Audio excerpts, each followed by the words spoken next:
पवन भाई, बंदी छोड़ संत गुरु रामपाल जी महाराज जी की जय हो। पवन भाई सत साहेब, पवन भाई एक छोटी सी शंका है। हमने पवन भाई आपका सत्संग सुना था कल रात को। भगत से आप सत्संग कर रहे थे, उस भगत ने एक सवाल पूछा था आपसे।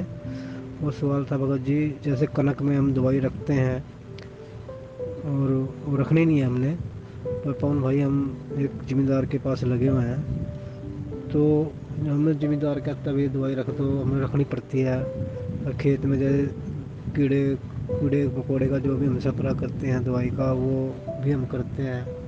तो पवन भाई थोड़ा समस्या का समाधान बताइए, क्या करना होगा हमें। बड़ी मुश्किल से परमात्मा की कृपा हुई है हम पे, कोई ऐसी भूल चूक ना हो जाए जिससे हमसे परमात्मा दूर हो जाए, कोई ऐसी गलती ना कर बैठे। बड़ी मुश्किल से तो परमात्मा की दया हुई है पवन भाई, थोड़ा इस बात का समाधान दें हमें। हम थोड़ा आगे फिर अपना कुछ सोचें या कुछ फिर अपना विचार करें, भी गिरनी नहीं करनी है, कुछ बताएं पवन भाई। सत साहेब पवन भाई। बंदी छोड़ सतगुरु रामपाल जी महाराज जी की जय हो। सतसाई भगत जी, देखिए बड़े भैया, आपने जो सवाल किया है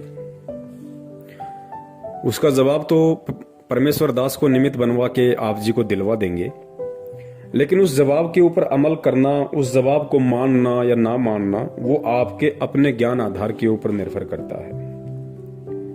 और दास ने पहले भी जिक्र किया था परमेश्वर के ज्ञान आधार से कि इस भक्ति मार्ग में केवल वही नियम नहीं है जो नियम हमें नाम दीक्षा के समय दिए जाते हैं। जैसे प्रथम नाम के समय परमेश्वर हमें 11 नियम देते हैं, सतनाम के बाद हमें 34 नियम दिए जाते हैं। तो इस भक्ति मार्ग में केवल यही नियम नहीं है। इस भक्ति मार्ग में जब आप ज्ञान की गहराई में जाओगे और परमेश्वर के द्वारा कहे गए सत्संगों पे, उनके वचनों पे जब अमल करना शुरू करोगे तो आपको कदम कदम पे एक नया नियम दिखाई देगा, एक नया नियम आपको दिखाई देगा इस भक्ति मार्ग पे। और आपने जो सवाल किया है वो आपने क्यों किया? वो आपने इसलिए किया क्योंकि परमेश्वर की सत भक्ति अपनाने के बाद आपकी आत्मा ने आपको चेताया कि भाई अपनी रोजी रोटी के लिए, अपने स्वार्थ के लिए आप किसी की हत्या नहीं कर सकते, आप जीवों की हत्या नहीं कर सकते, अपने स्वार्थ के लिए। तो भगत जी, इसका जो समाधान है, इसका समाधान यही है कि जिस व्यक्ति को परम पूज्य सतगुरु रामपाल जी महाराज जी का ज्ञान हो जाएगा और जो उनके तत्व ज्ञान को ध्यान से सुनता है, गहराई से सुनता है, तो उस तत्व ज्ञान में परमेश्वर ने बताया कि एक भगत को अपने गुरुदेव से क्या मांगना चाहिए। सबसे पहले तो भगत को अपने गुरुदेव से यही मांगना चाहिए कि भक्ति दान मोहे दीजियो देवन के देवा हो। सबसे पहले तो भगत ने हमेशा अपने परमेश्वर से, अपने सतगुरु से केवल भक्ति ही मांगनी चाहिए कि हे परमेश्वर, दास को इस काल लोक में भक्ति करवा देना मालिक, दास को मर्यादाओं में रखना परमात्मा, हर समय दास के शीश पे अपना पंजा बनाए रखना परमात्मा। ये भवसागर है, यहाँ बहुत गहरा उलझेड़ा है परमात्मा, आपकी विशेष रजा के बिना यहाँ से जीव का निकलना तो बहुत दूर की बात है, इस भक्ति पे 2 कदम चलना भी दूभर है। तो परमेश्वर आप अपने दास पे विशेष अपनी मेहर रखना। और उसके बाद भगत क्या मांगेगा? उसके बाद परमात्मा ने कहा कि भगत को अपने जीवन उपार्जन के लिए, अपनी रोजी रोटी के लिए केवल परमात्मा से यही प्रार्थना करनी चाहिए कि साईं इतना दीजियो जामे कुटुंब समावे, हम भी भूखे ना रहें अतिथि न भूख हो जावे।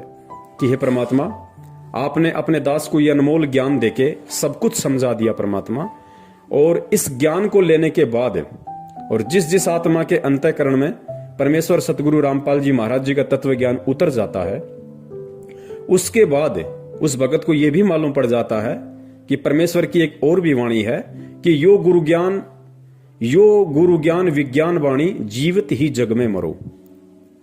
गुरु जी का जो ज्ञान है, जो विशेष ज्ञान है, जो विज्ञान है, तत्व ज्ञान है, वो कहता है कि अब भगत को जीवित ही मरने की रिहर्सल करनी पड़ेगी।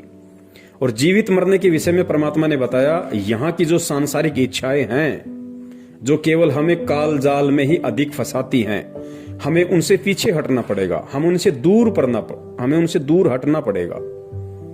उसको जीवित मरना कहते हैं।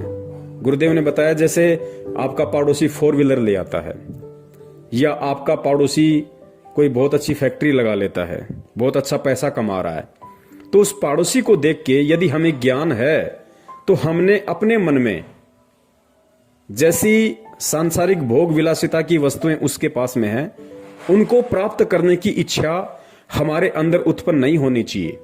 उसी को जीवित मरना कहते हैं।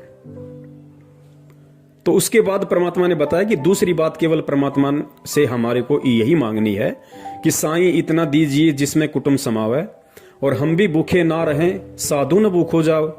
तो भगत जी फिर आप ये बताइए, फिर जीव हत्या करने वाली बात आ कहां जाएगी? आज आप किसी जमींदार के वहां पे मजदूर बन के मजदूरी कर रहे हैं, आपको महीने का 10 से 15 हजार रुपए में मिल जाता होगा, और आप वहां पे पाप कितने कमा रहे हैं?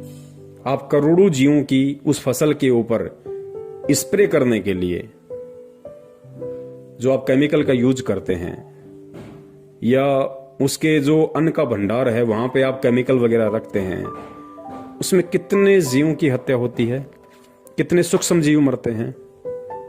भगत जी वो पाप किसको लगेगा? वो पाप हमें लगेगा। उसको तो लगेगा ही लगेगा, लेकिन वो पाप हमें भी लगेगा, क्योंकि हम अपनी रोजी रोटी के लिए, अपने स्वार्थ के लिए, अपने पेट पालन के लिए हम दूसरे जीवों की हत्या का पाप अपने सिर पे रख रहे हैं। भगत जी उस जमींदार को तो ज्ञान नहीं है, वो तो पता नहीं क्या क्या प्लानिंग करके बैठा हुआ है, और सांसारिक व्यक्ति की तो अनेकों प्लानिंग होती है, एक खत्म नहीं होती, उससे पहले 2 नई प्लानिंग तैयार हो जाती हैं। लेकिन हम भगत हैं, और परमात्मा ने बताया कि रोजी रोटी का कोई एक ही तरीका नहीं है। यहां पे अरबों खरबों की संख्या है दुनिया में, सभी लोग थोड़े ना कोई स्प्रे करके अपना पेट भरते हैं। परमात्मा ने हर किसी को हर प्रकार का व्यवसाय दिया हुआ है। अब मान लीजिए भगत अगर पहले कोई कसाई का काम करता था, तो नाम लेने के बाद वो कसाई का काम थोड़ी करेगा, उसको उस काम को चेंज करना होगा भाई, परमात्मा से प्रार्थना करके आगे बढ़ना होगा। और भक्ति के लिए जो व्यक्ति गलत रास्ते को छोड़ता है, उसके लिए परमात्मा 10 नए रास्ते खोल देता है। तो भगत जी अब हमने जब परमेश्वर का ज्ञान हो गया, तो उसके बाद में ये जो कर्म है, जो अपनी रोजी रोटी के लिए, अपने पेट पालन के लिए जो फसल के ऊपर स्प्रे किया जाता है, ताकि कोई भी कीड़े, कोई भी जीव जंतु फसल को हानि ना करें, नुकसान ना करें, वो भगत जी पाप की श्रेणी में आता है। और देखिए परमात्मा ने इस भक्ति मार्ग में बताया कि जानबूझ की इच्छा कर मारे नहीं, और बिन इच्छा मर जाए, कहे कबीर तास का पाप नहीं लगाए। गुरुदेव ने बताया कि इस भक्ति मार्ग में आने के बाद कोई भी भगत जानबूझ के किसी को भी ना तो परेशान करेगा, ना उसकी हत्या करेगा। और अनजाने में यदि भगत से किसी की हत्या हो जाती है, तो उसका दोष भगत के ऊपर नहीं लगता। हालांकि गीता जी का ज्ञान बहुत ही अटल है, और गीता जी के ज्ञान में कहा गया है कि जीव जैसा कर्म करता है वैसा उसको उसका भोग भोगना पड़ता है। लेकिन परमेश्वर की भक्ति में आने के बाद थोड़ी सी परमात्मा हमें राहत दे देते हैं, क्योंकि हम भगत बन गए, परमेश्वर की सत भक्ति कर रहे हैं, सत मंत्रों का हम जाप कर रहे हैं। तो उसमें होता क्या है, गीता जी का जो विधान है वो सबके ऊपर समान रूप से लागू है। गीता जी में जो कह दिया वो परमेश्वर का ज्ञान है। परमेश्वर का ज्ञान चाहे जगत हो चाहे भगत हो, सबके ऊपर समान रूप से लागू है। अब गीता जी में कहा गया है कि जो जैसा करेगा वैसा अपना भोगेगा, वैसा ही अच्छा करेगा तो उसको अच्छा मिलेगा, बुरा करेगा तो उसको बुरा मिलेगा। भगत के ऊपर भी यही लागू है। लेकिन भगत को परमात्मा ने ऐड दे दी, राहत दे दी, भगत को परमात्मा ने समाधान दे दिया, पर भगत को परमात्मा ने सच्चा नाम दे दिया। अब जैसे हम सारा दिन अपनी रोजी रोटी के लिए भटकते हैं, और परमेश्वर कहते हैं कि पृथ्वी ऊपर पग जो धारा करोड़ जीव एक दिन में मारे, कि एक व्यक्ति जब अपने घर से रोजी रोटी के लिए निकलता है तो 1 करोड़ जीवों की हत्या करके शाम को वापस लौटता है, सूक्ष्म जीवों की। अब वो कर्म जगत वालों पे लागू है, और वो कर्म हम भक्तों पर भी लागू है। लेकिन परमात्मा ने उसके निवारण के लिए हमारे को ये राहत दे दी 2 प्रकार की। पहली रात तो ये कि रोजी रोटी के लिए जब हम कहीं जा रहे थे तो उन जीवों की हत्या करना हमारा मकसद नहीं था, तो वो अनजाने में हुए पाप हैं। इसलिए परमात्मा उन अनजाने में हुए पाप कर्मों की, हत्याओं की हमें समय याचना देता है। और उसके बाद भी यदि हमें किसी प्रकार का कोई दोष रहता है तो फिर परमात्मा ने हमारे को वो साबुन दे रखा है, पाप कर्म रूपी जो कपड़ा है उसको साफ करने के लिए फिर परमात्मा ने हमारे को सच्चा नाम दे रखा है। उस सच्चे नाम के सुमरण से फिर वो पाप कर्म धुल जाते हैं। लेकिन जगत वालों के ऊपर ऐसा कुछ नहीं है, उनको तो भोगना ही पड़ेगा, क्योंकि ना तो वो परमात्मा के शरण में है ताकि परमात्मा उसको ये राहत दे सके कि भाई अगर अनजाने में तेरे से कोई गलती हो गई तो उसको मैं क्षमा करूंगा, क्योंकि जगत वाले परमात्मा के शरण में नहीं है, इसलिए उनको ये राहत भी नहीं है। और ऊपर से उनके पास कोई सतनाम भी नहीं है, सच्चा नाम भी नहीं है, परमात्मा की शरण भी नहीं है, तो जगत वाले तो हर तरीके से पाप में ही गल रहे हैं। लेकिन हम भक्तों को परमात्मा ने अनजाने में हुए या धोखे से यदि हमारे साथ किसी ने कोई छलबल किया है तो उसका पाप कर्म हमारे ऊपर नहीं लगता है, ये परमेश्वर ने हमें राहत दे दी। लेकिन भगत जी, फसल के ऊपर जो स्प्रे किया जाता है कीड़ों को खत्म करने के लिए, जो फसल को नुकसान करते हैं उन कीड़ों को समाप्त करने के लिए जो फसल पे छिड़काव किया जाता है केमिकल का, भगत जी वो तो अनजाने की गलती नहीं है, वो तो जानबूझ के किया जा रहा है। और किया केवल इसलिए जा रहा है ताकि हम उन कीड़ों को समाप्त कर सकें। उन कीड़ों को जानबूझ के मारने के लिए वो स्प्रे किया जाता है ताकि फसल बर्बाद ना हो, फसल को किसी प्रकार का कोई नुकसान ना हो। तो भगत जी ये अनजाने की गलती नहीं है, ये जानबूझ के की जा रही गलती है। और भगत होने के बाद यदि जानबूझ के भगत गलती करेगा तो जिस प्रकार परमात्मा ने अनजाने की गलती के लिए भगत को माफ करने की बात कही है, उसी प्रकार इस भक्ति में आने के बाद में जानबूझकर की गई गलती की सजा भगत को जगत से कई गुना ज्यादा मिलती है। यह परमात्मा का विधान है। तो भाई हम ऐसे पंगे में पांव क्यों दें? अब बहुत सारे भगत भाइयों को शंका हो जाएगी कि भाई हमारे पास तो सैकड़ों बीघा जमीन है, मेरे पास तो 50 किला जमीन है, और मैं तो गेहूं भी करता हूं, पूरी जमीन में सरसों भी करता हूं, जो मक्का बाजरा भी करता हूं, तो भाई मुझे तो उसमें कीटनाशक का इस्तेमाल करना पड़ता है, तो फिर मैं क्या करूं? देखिए भगत जी, ये सतगुरु रामपाल जी महाराज जी की सत भक्ति है, और इस भक्ति में सबसे पहले हमने भगत बनना पड़ेगा, साधु बनना पड़ेगा। और साधु बनने के लिए सबसे पहले हमें अपनी इच्छाओं को सीमित करना पड़ेगा। जब हम अपनी इच्छाओं को सीमित करेंगे तो भले ही मेरे पास में 50 किला जमीन हो, अगर मैंने अपनी इच्छाओं को समाप्त करना शुरू कर दिया है, अपनी फालतू की इच्छाओं को वश में करना शुरू कर दिया है, तो मुझे 50 किला जमीन में गेहूं उत्पादन करने की कोई आवश्यकता नहीं है। मुझे केवल उतना ही अन्न उत्पादन करने की आवश्यकता है जितना अन्न मेरे जीवन उपार्जन के लिए पर्याप्त है। बाकी यदि मैं अन्न उपार्जन करूंगा भगत होके तो मुझे केमिकल का स्प्रे भी करना पड़ेगा। फिर जब वो फसल पैदा होगी, उस गेहूं जो बाजरे को भंडार घर में रखने के लिए, क्योंकि ज्यादा फसल का उत्पादन वही व्यक्ति करता है जिस व्यक्ति को फसल बेचनी होती है। और बहुत सारे जो बड़े बड़े जमींदार होते हैं वो साल भर के लिए स्टॉक कर लेते हैं, और स्टॉक करेंगे तो उनको जाहिर सी बात है, उनको पता है कि भाई इसमें ये फसल बर्बाद होने की आशंका ज्यादा है, उसमें कीड़े वगैरह लगने की आशंका ज्यादा है, तो फिर वो केमिकल वगैरह का उसमें छिड़काव कर देते हैं, स्प्रे कर देते हैं, या और बहुत सारी जैसे कोई एल्ड्रिंग वगैरह आती है उसमें एल्ड्रिंग वगैरह रख देते हैं। तो भगत जी, भगत होके अब हमने ये नहीं करना है, और जितनी हमारे को जीवन उपार्जन के लिए अन्न उत्पादन करना आवश्यक है, अब हमने केवल उतना ही अन्न उत्पादन करना है। भले ही मैं भगत हूं और मेरे पास में 50 किला जमीन है, और मेरा साल भर का काम यदि 5 किला जमीन के गेहूं से चल रहा है, तो मुझे 5 किलो गेहूं जमीन में ही गेहूं उत्पादन करना है। बाकी आप किसी को बटाई पे दे सकते हो, हिस्से में दे सकते हो, हिस्सेदारी में दे सकते हो, ताकि वो भी बेचारा अपने परिवार का पेट पाल ले और उसका कुछ प्रतिशत आपको भी मिल जाए। और वो आप परमेश्वर के धर्म भंडारे में लगा दो, आप परमेश्वर को दान रूप में दे दो, तो आपके ऊपर भी भार नहीं रहेगा। और जितना आपको आवश्यक है उतना आपको परमात्मा उस 5 किले जमीन में दे देगा। वरना आप ज्यादा उत्पादन करोगे, ज्यादा उत्पादन करने के लिए फिर आपको सारी व्यवस्था करनी पड़ेगी, जो केवल हमें पाप का ही भागी बनाएगी। और दूसरी बात भगत जी, अब हम परमात्मा के भगत हैं, परमात्मा के बच्चे हैं, और अब भी यदि हम इन चीजों की इच्छा लेके यदि हम इस तरीके से संचय करेंगे तो भगत जी फिर हम कहीं ना कहीं हम परमात्मा की मर्यादाओं से दूर हैं। हम अभी भगवान को और भक्ति को नहीं समझ पाए हैं।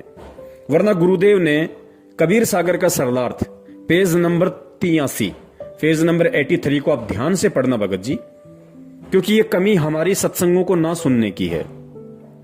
पेज नंबर 83 पे काल ने परमात्मा को कहा था, काल ने कहा कि उस समय से पहले, यानी जब परमेश्वर ने काल को कहा कि भाई तू कितनी ही जोर लगा लेना, तू कितनी ही ताकत लगा लेना, कलयुग की बिजली पीढ़ी में मैं जाऊंगा, अपने बच्चों को सतज्ञान दूंगा, सत भक्ति दूंगा और उनको समझा बुझाकर अपने निज लोक सतलोक लेकर जाऊंगा।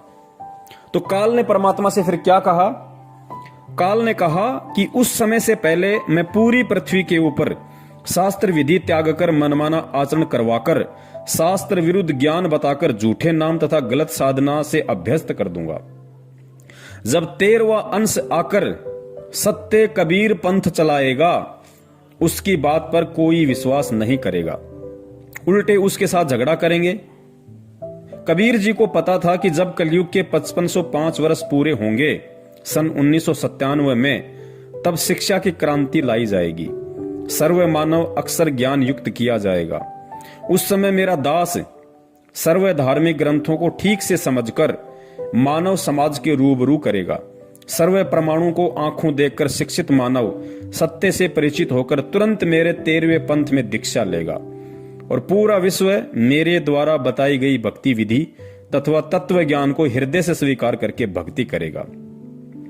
उस समय पुनः सतयुग जैसा वातावरण होगा। अब पुण्यात्माओं आगे ध्यान से पढ़ना, आगे ध्यान से पढ़ना। परमेश्वर ने कहा कि जब 13वें पंथ में मेरे से कोई भी आत्मा नाम दीक्षित होगी, अर्थात जब से परमात्मा सन 1994 से नाम दीक्षा दे रहे हैं, जब से 13वां पंथ चला है सन 1994 से, उसके बाद सतगुरु रामपाल जी महाराज जी से जो भी भगत भाई बहन नाम दीक्षित होंगे और 13वें पंथ में आ जाएंगे, उनकी शरण ग्रहण कर लेंगे, उसके बाद उस भगत के लिए परमात्मा ने क्या बताया कि वो कैसे भगत होंगे, कैसा उनका रहन सहन होगा। देखिए ध्यान से पढ़िए। आपसी राग द्वेष, चोरी जारी, लूट ठगी कोई नहीं करेगा। परमात्मा कहते हैं कि 13वें पंथ में आने के बाद, अर्थात सतगुरु रामपाल जी महाराज जी से नाम दीक्षा लेने के बाद क्या होगा? कोई भी भगत आपसी राग द्वेष नहीं करेगा, चोरी जारी नहीं करेगा, लूट ठगी कोई नहीं करेगा, कोई धन संग्रह नहीं करेगा। पुण्यात्मा ध्यान से पढ़ना एक एक शब्द को। कोई भी धन संग्रह नहीं करेगा, भक्ति को अधिक महत्व दिया जाएगा। जैसे उस समय उस व्यक्ति को महान माना जा रहा होगा, कौन से समय? सन 1994 से पहले या सन 1994 के बाद जो व्यक्ति सतगुरु की शरण से दूर होगा, उन व्यक्तियों के विषय में कहा जा रहा है, उनको क्या माना जाएगा? जैसे उस समय उस व्यक्ति को महान माना जा रहा होगा जिसके पास अधिक धन होगा, बड़ा व्यवसाय होगा, बड़ी बड़ी कोठियां बना रखी होंगी। परंतु 13वें पंथ के प्रारंभ होने के पश्चात, अर्थात सन 1994 में सतगुरु रामपाल जी महाराज जी से नाम दीक्षा लेने के बाद, परंतु 13वें पंथ के प्रारंभ होने के पश्चात उन व्यक्तियों को मूर्ख माना जाएगा। पुण्यात्माओं ध्यान से सुनना इस बात को कि सन 1994 के बाद, अर्थात सतगुरु रामपाल जी महाराज जी से नाम दीक्षा लेने के बाद, उनके इस सत कबीर पंथ से में दीक्षित होने के बाद, इस सत कबीर पंथ रूपी यूनिवर्सिटी में एडमिशन लेने के बाद किस व्यक्ति को, किस भगत को मूर्ख माना जाएगा? परंतु 13वें पंथ के प्रारंभ होने के पश्चात उन व्यक्तियों को मूर्ख माना जाएगा और जो भक्ति करेंगे गुरुजी क्या कह रहे हैं कि 13वें पंथ के प्रारंभ होने के बाद उन सभी व्यक्तियों को मूर्ख माना जाएगा जो व्यक्ति आज जैसे हम समाज में देख रहे हैं कि बहुत बड़ा पैसे वाला है, जिसके पास बड़ी बड़ी कोठी हैं, कारें हैं, बहुत बड़ा जमींदार है, पैसे वाला है, आज उनको महान माना जाता है। अज्ञानता के चलते उनका सम्मान किया जाता है। तो परमात्मा यह कह रहे हैं कि 13वें पंथ से पहले तो इन व्यक्तियों को महान माना जाएगा, परंतु 13वें पंथ के प्रारंभ होने के पश्चात उन व्यक्तियों को मूर्ख माना जाएगा। पुण्यात्माओं, परमेश्वर ने स्पष्ट कर दिया कि 13वें पंथ के प्रारंभ होने के बाद में जब भगत को ज्ञान हो जाएगा तो उन व्यक्तियों को मूर्ख माना जाएगा, और जो भक्ति करेंगे सामान्य मकान बनाकर रहेंगे, उनको महान, बड़े और सम्मानित व्यक्ति माना जाएगा। अर्थात आने वाले समय में केवल उसी भगत को आदर सम्मान की दृष्टि से देखा जाएगा और वही व्यक्ति महान माना जाएगा, बड़ा माना जाएगा, जो व्यक्ति सामान्य मकान बनाकर रहेगा, सामान्य तरीके से अपनी रोजी रोटी के लिए अपना काम धंधा करेगा, ना कोई बड़ी कोठी बनाएगा, ना कोई बड़े बड़े 4 व्हीलर गाड़ियां लेके आएगा दिखावे के लिए। आवश्यकता अनुसार तो कुछ भी हो, लेकिन दिखावे के लिए आवश्यकता से अधिक यदि संग्रह करेगा, गुरुदेव कहते हैं उसको मूर्ख माना जाएगा। और जो भगत साधारण तरीके से चलेगा, सामान्य मकान बना के रहेगा, उसको महान, बड़ा और सम्मानित व्यक्ति माना जाएगा। तो पुण्यात्माओं, अब आप बता दीजिए, क्योंकि ज्यादा अनाज वही व्यक्ति, वही भगत पैदा करेगा जो उसको मार्केट में बेचना चाहेगा, और मार्केट में वो भगत उसको उसी समय बेचेगा जब उसका दाम मार्केट में बढ़ जाएगा। जब मार्केट में उस अनाज की डिमांड बढ़ जाएगी और उसका पैसा ऊंचा होगा, तभी वो भगत या व्यक्ति अपने भंडार घर से उस जमा किए गए अनाज को मंडी में लेके जाएगा, अनाज मंडी में लेके जाएगा। तो भाई फिर वो भगत कहां हुआ? फिर वो भगत कहां हुआ? फिर उसको कितने पाप कर्म अपने सिर पर लादने पड़ेंगे? फिर वो परमात्मा की वाणी पे कहां चला? अगर वो भगत है तो उसको इतना जोड़ जुगाड़ करने की जरूरत ही नहीं, क्योंकि भगत तो परमात्मा से यही मांगेगा, और भगत के लिए परमात्मा ने यही बताया कि साईं इतना दीजियो जिसमें कुटुंब समावे, हम भी भूखे ना रहे साधु न भूखा जावे। तो 100 किल्ला जमीन में फिर उस भगत को अनाज पैदा करने की जरूरत कहां पड़ गई? फिर 100 किल्ला जमीन में अनाज पैदा करते समय उसको स्प्रे करने की जरूरत कहां पड़ गई? फिर उसको उस अनाज को भंडार घर में जमा करने की जरूरत कहां पड़ गई? फिर उसको ऊंचे दाम होने पे अनाज मंडी में बेचने की जरूरत कहां पड़ गई? और जब वो उस अनाज को बेचेगा, लाखों में जब पैसा उसके घर में आएगा, फिर उस पैसे का क्या करेगा? वो क्या करेगा? अरे रोजी रोटी के लिए तो उसको एक साल में 12 बोरी बहुत है, उसको 12 क्विंटल अनाज बहुत है उस व्यक्ति को। बाकी का अनाज उसने किस लिए पैदा किया? सिर्फ और सिर्फ पैसा कमाने के लिए, धन कमाने के लिए। वो धन जब उसके घर में आएगा, फिर वो क्या करेगा? वो फालतू के नाटक करेगा, देखा देखी गाड़ी लाएगा, एक कोठी उस लड़के को बना के देगा, एक कोठी दूसरे लड़के को बना के देगा। क्या करेगा वो? उसका कोई रिश्तेदार उससे उधार ले जाएगा 5-10 लाख रुपए, समय पे नहीं देगा तो फिर उसके टेंशन शुरू हो जाएगी, 2 साल तक नहीं दिए फिर झगड़ा शुरू हो जाएगा, फिर केस मुकदमा शुरू हो जाएगा। और परमेश्वर कहते हैं कि भाई नौका में पानी बढ़े और घर में बढ़ जा दाम, दोनों हाथ उलटियो यो ही शाणु काम। परमात्मा तो कहते हैं कि भैया इसका संचय करना ही नहीं हमें। हम भगत हैं तो हमने बिल्कुल सादा तरीके से, साधारण तरीके से हमने रहना पड़ेगा, हमने चलना पड़ेगा इस भक्ति मार्ग पे। तो क्यों हम ये सिर पे अपना बोझ धरें? तो बड़े भाई, यदि आप किसी बड़े जमींदार के यहां पे काम कर रहे हैं, मजदूरी कर रहे हैं, तो आपको ये कोई अधिकार नहीं है कि आप अपनी रोजी रोटी के लिए और करोड़ों जीवों की स्प्रे करके हत्या करें। भगत जी, आपको विश्वास होना चाहिए, आप परमात्मा के भगत हैं, आप परमात्मा के बच्चे हैं, और अब आपको विश्वास हो जाना चाहिए कि जिस परमात्मा ने जन्म लेने से पहले मां के गर्भ में 9 महीने तक मुझे आहार खिलाया, मुझे अमी महारस खिलाया, वहां भी परमात्मा ने मेरा पेट पालन किया। और जैसे ही मां के गर्भ से बाहर आया तो परमात्मा ने जिन मां के स्तनों में दूध का टपका नहीं था, परमात्मा ने वो भी खोल दिए। और फिर जब हमारे दांत आना शुरू हुए, हम रोटी खाने के लायक हुए, तो परमात्मा ने माता पिता के थ्रू उन्होंने हमारी परवरिश की। और जब समझदार हो गए तो परमात्मा ने हमें काम धंधा दिया। तो भगत जी, फिर हमें आज टेंशन क्यों है? आज तो हम सीधे परमात्मा की शरण में हैं, हम सीधे सतगुरु की शरण में हैं। और हमें विश्वास होना चाहिए कि जिस सतगुरु ने, जिस पूर्ण परमेश्वर ने सतगुरु रूप में आके संत रामपाल जी महाराज जी के रूप में प्रकट होके मुझे भक्ति दी, मुझे भजन दिया, जिस परमात्मा ने मुझे भजन दिया वो मुझे भोजन क्यों नहीं देगा? मुझे अवश्य भोजन देगा। भोजन की व्यवस्था भी वो ही करेगा। लेकिन उसके लिए अब हमने भगत जी इस तरह के उल्टे काम धंधे नहीं करने हैं, या ऐसा कोई भी काम नहीं करना जिसमें परमात्मा की मर्यादाओं का हनन होता हो, परमात्मा का विधान टूटता हो। अब यहां पे कुछ भगत भाई उनको और शंका हो जाएगी कि भगत जी हमारे थोड़ी जमीन ज्यादा है, या हमारी जमीन तो ऐसी है, उसमें जब तक हम यदि कीटनाशक का छिड़काव ना करें, यदि हम जब बीज की बिजाई करते हैं तो बिजाई के समय हमने उसमें केमिकल लगाना पड़ता है, एल्ड्रिंग लगानी पड़ती है, ताकि जब वो जमीन में हम बीज डालेंगे ट्रैक्टर के माध्यम से, हल के माध्यम से, तो उसको कीड़े ना लग जाएं। भगत जी अब हमने ये परंपरागत तौर तरीके नहीं अपनाने जगत वाले। जगत के लिए तो ठीक नहीं कह सकते, लेकिन उनको ज्ञान नहीं है इसलिए वो लोग कर रहे हैं। लेकिन हम भगत हैं, अब हमने भगत जी बीज बिजाई के समय हमने किसी भी प्रकार के केमिकल का इस्तेमाल नहीं करना है, ये सोच के कि इससे फसल में कीड़ा नहीं लगेगा। भगत जी देखिए, दास को अच्छे से पता है, दास भी एक किसान परिवार से है। जब हमारे माता पिता खेत में बिजाई वगैरह करते थे बीज की ट्रैक्टर के माध्यम से, तो वो क्या करते थे कि जैसे बीज लेके आए महंगा, और फिर साथ में एक 100 ग्राम की एक एल्ड्रिंग बोला करते थे उसको, एक केमिकल का डब्बा लाते थे, उसको छुपा के रखते थे किसी बच्चे के हाथ न लग जाए, क्योंकि जहर होता है।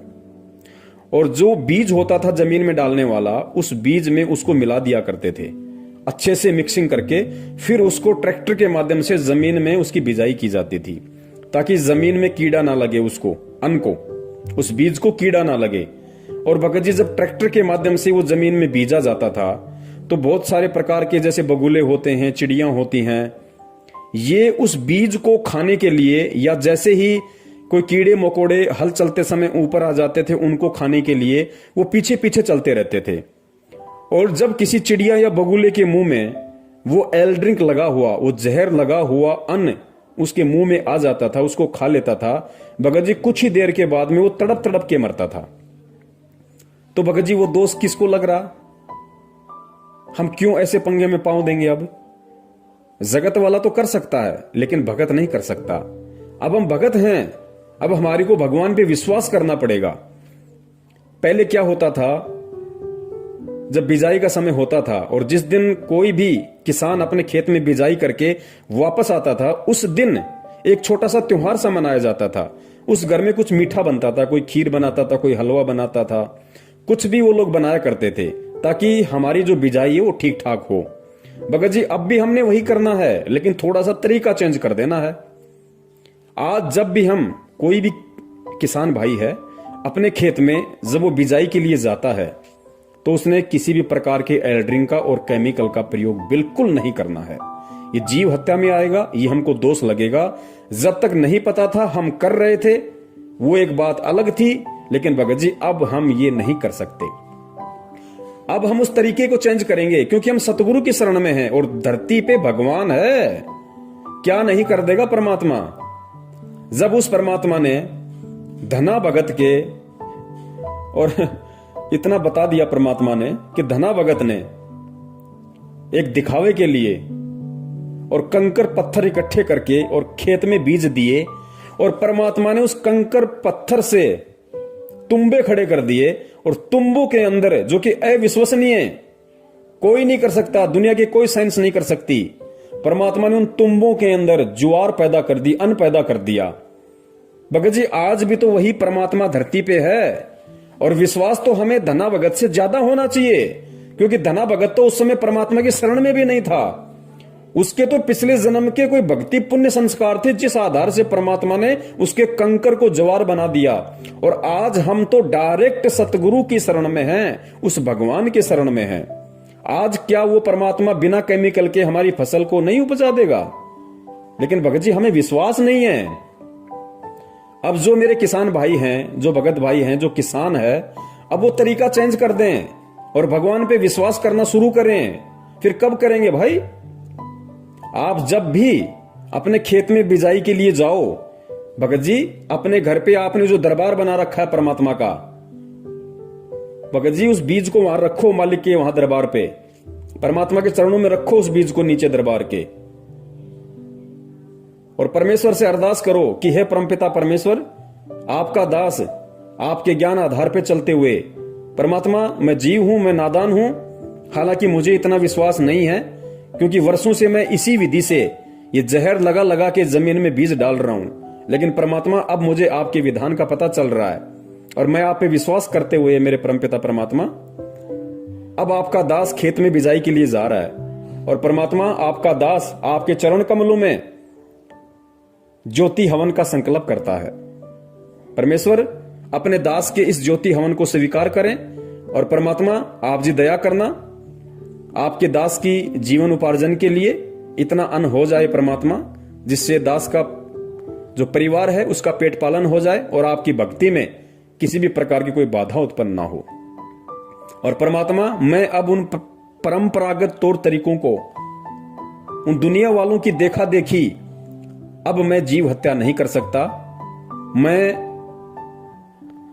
अच्छी फसल की पैदावार के लिए या इस बीज में किसी प्रकार का कोई कीड़ा ना लगे उसके लिए परमात्मा मैं अब बिल्कुल भी केमिकल का इस्तेमाल नहीं करूंगा। मैं बिल्कुल भी जीव हत्या का जो पाप लगता है मैं उसका दोषी नहीं बनना चाहता।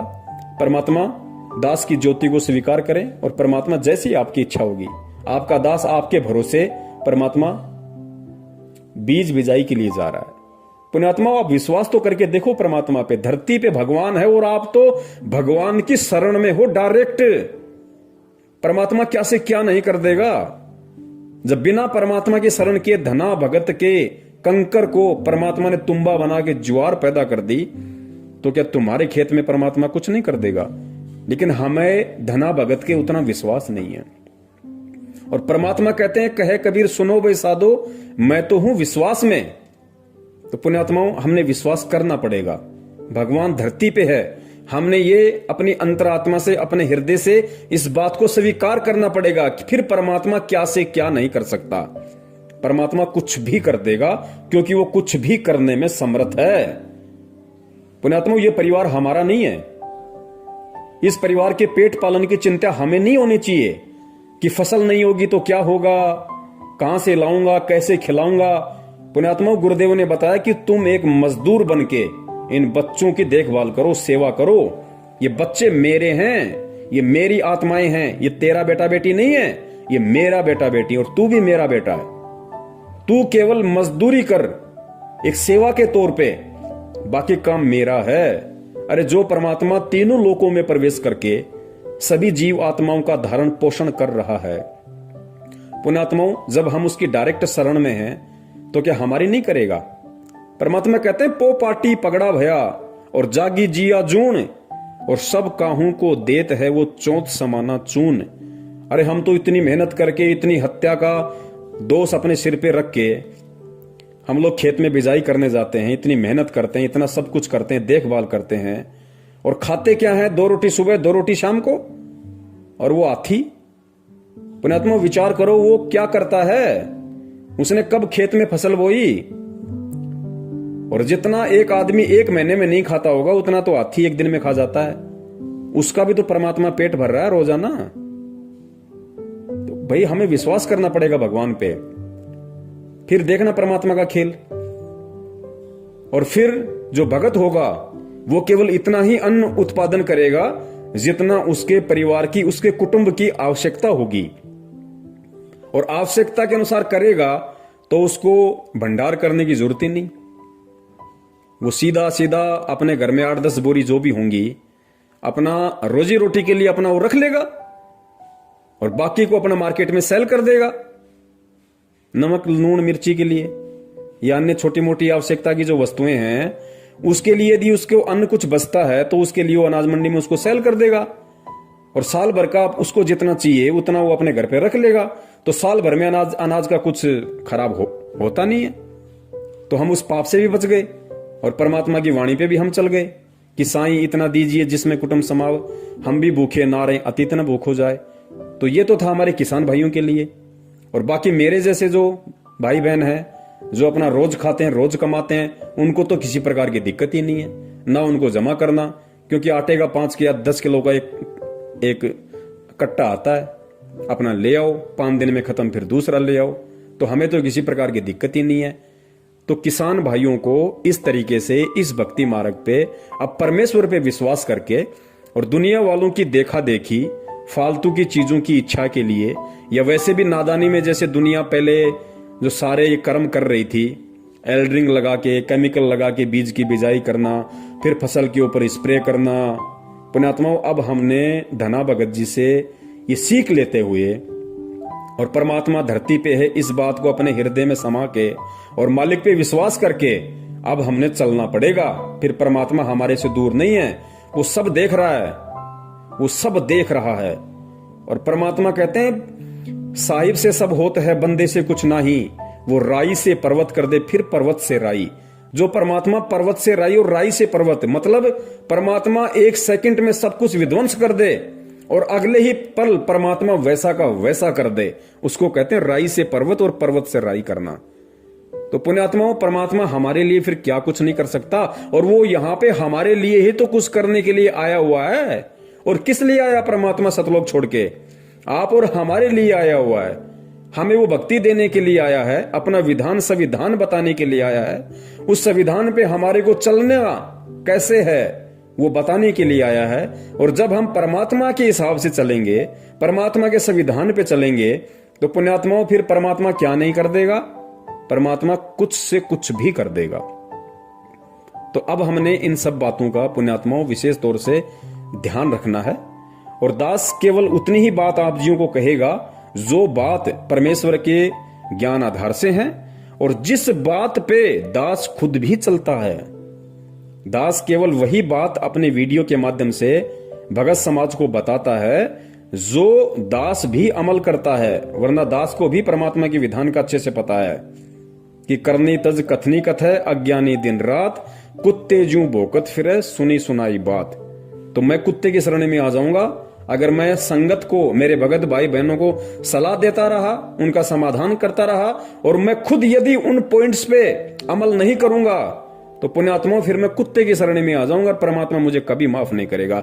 इसलिए दास केवल उतनी ही बात बोलता है और वही सलाह अपने भगत भाई बहनों को देता है जो दास उन पे अमल करता है। अन्यथा दास को कोई अधिकार नहीं है किसी को कोई सलाह देने की। तो पुण्यात्माओं, अब हम भगत हैं और परमात्मा धरती पे है, अब हमने इस तरीके से चलना होगा।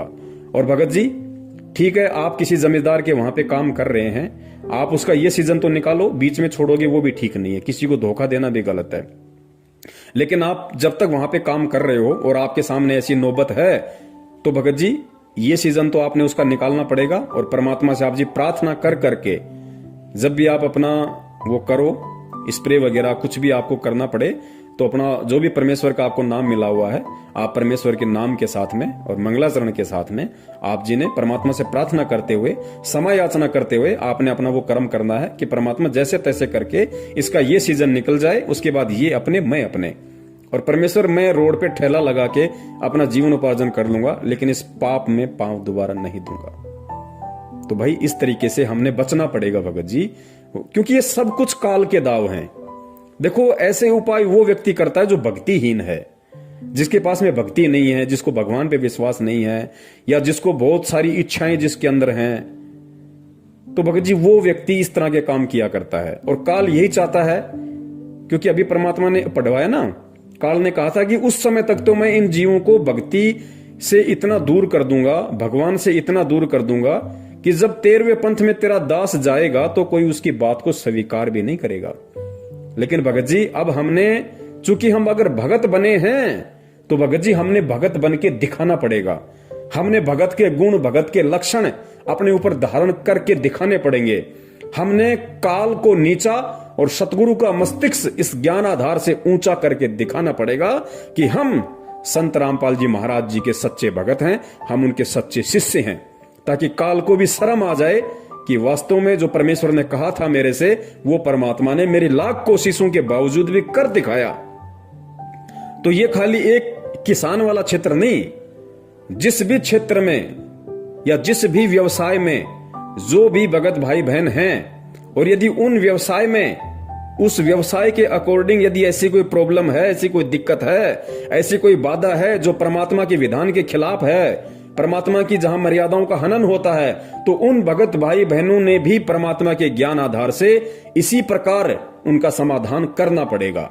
और हर स्थिति में अंततः उन बातों से दूर हटके और परमात्मा को प्रसन्न करना पड़ेगा, और ये दिखाना पड़ेगा परमेश्वर को कि परमेश्वर आपने हमें जो शिक्षा दी, आपने हमें जो भक्ति दी, और आप हमें जैसा बनाना चाह रहे हैं परमात्मा, हम भी उसके अकॉर्डिंग बनने की पूरी कोशिश कर रहे हैं।